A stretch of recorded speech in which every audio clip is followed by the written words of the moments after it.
الحمدللہ رب العالمین الصلاۃ والسلام علیک یا رسول اللہ الصلاۃ والسلام علیک یا حبیب اللہ وعلی آلک و صحابک یا شفیعنا یوم الجزاء۔ محترم ناظرین و سامعین، اللہ تبارک و تعالیٰ کا احسان عظیم ہے کہ ہمیں اور آپ کو رمضان المبارک جیسا مبارک مہینہ عطا کیا۔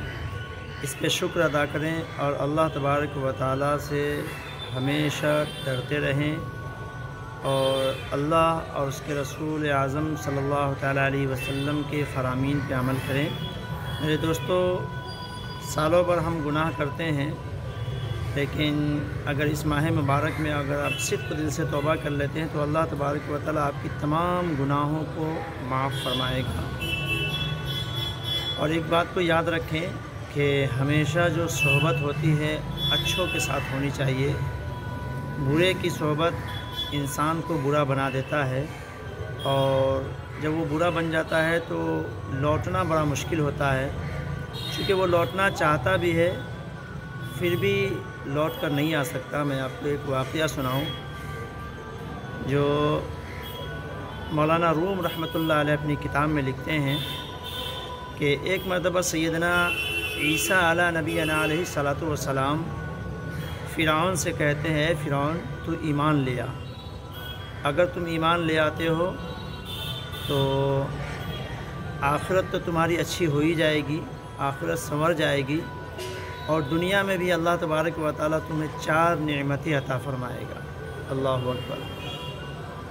تو اب فرعون یہ بات جب سنا تو اس کے دل میں ایک چاہت ہوئی کہ ہاں چلو اچھا ہے، ہو سکتا ہے میں ایمان لے آؤں اور یہ نعمت مل جائے۔ تو وہ کہتا ہے کہ موسیٰ علیہ نبینا علیہ الصلوۃ والسلام سے کہ جلدی بتائیں کہ وہ کہتا ہے موسیٰ جلدی بتاؤ کہ وہ 4 شرطیں کون سی ہیں کہ جو ہمیں دنیا میں ملنے والی ہے۔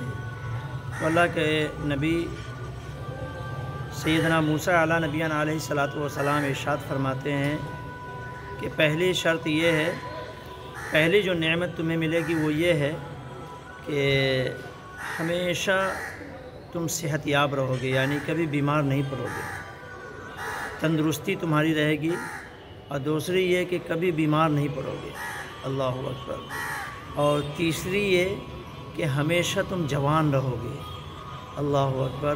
اور چوتھی یہ کہ تم ایک ملک پہ حکومت کر رہے ہو، اور جب تم ایمان لے آؤ گے تو اللہ تعالیٰ تمہیں 2 ملک کا حاکم بنائے گا۔ اللہ اکبر۔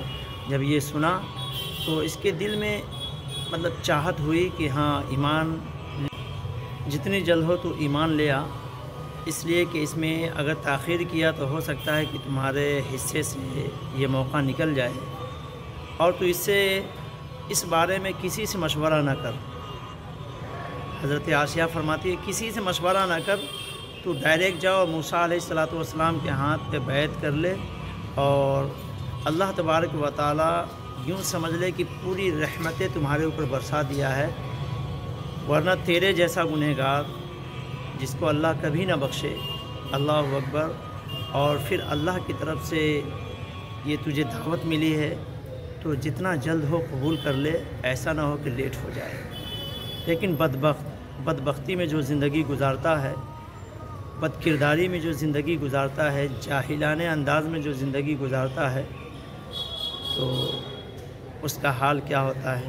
اب وہ کہتا ہے ٹھیک ہے، میں ایک مرتبہ اپنے غلام، اپنے وزیر حامان سے ایک مرتبہ پوچھ لوں۔ اللہ اکبر۔ جو بد کردار ہوتا ہے نا، جاہل ہوتے ہیں نا، ان کو جاہلوں کا مشورہ پسند آتا ہے، لیکن اب خیال رکھیں کہ جاہلوں کا مشورہ کامیاب نہیں ہوتا، بلکہ آپ کبھی کوئی مشورہ لیں تو اہل علم سے لیں اور جاہلوں سے مشورہ نہ لیں۔ ہاں، اگر عورت کردار کی اچھی ہے تو اس سے مشورہ آپ لے سکتے ہیں۔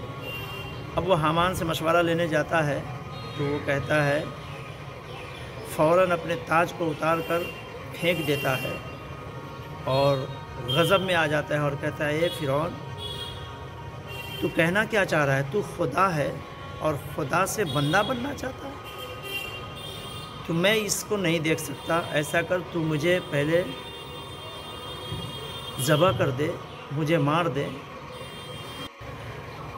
مجھے پہلے مار دے ورنہ میں یہ دیکھ نہیں سکتا کہ کوئی خدا بندہ بنتا ہو۔ نعوذ باللہ من ذالک۔ مطلب تو خدا ہے، لوگ تجھے پوجتے ہیں، اور تو یہ کیا کہہ رہا ہے کہ موسیٰ علیہ السلام کے سامنے جا کر غلام بننا چاہ رہا ہے؟ استغفر اللہ۔ تو جو جیسا ہوتا ہے ویسے سے مشورہ لیتا ہے۔ اب اس کے مشورے کی وجہ سے چونکہ یہ تو پہلے سے ہی شاطر تھا، اور حضرت موسیٰ علیہ نبینا علیہ السلام کے پاس جا کر یہ انکار کر دیتا ہے اور کہتا ہے کہ میں اس کو قبول نہیں کر سکتا۔ اللہ اکبر۔ سیدنا موسیٰ علیہ نبینا علیہ السلام فرماتے ہیں کہ یہ رب کی نعمت تمہارے اوپر آئی تھی، لیکن تو نے اپنے تکبر کی وجہ سے اور اپنے نااہل مشورے کی وجہ سے تو نے اس دعوت کو چھوڑ دیا، فرعون تو ہلاک و برباد ہو گیا۔ اللہ اکبر۔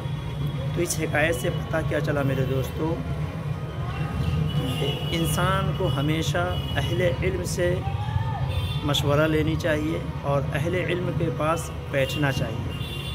مولانا روم رحمۃ اللہ علیہ لکھتے ہیں کہ جاہل دوستوں سے بہتر ہے کہ تنہا رہے، اور پھر فرماتے ہیں کہ تنہائی سے بہتر یہ ہے کہ علم والے کے ساتھ ہو۔ علم والے کے ساتھ رہیں گے تو اللہ کی نعمتیں برسیں گی، رحمتیں برسیں گی۔ اللہ تعالی ہمیں اور آپ کو علم والوں کی صحبت اختیار کرنے کی توفیق عطا فرمائے، اور اللہ اس کے رسول کے فرامین پہ عمل کرنے کی توفیق عطا فرمائے۔ آمین۔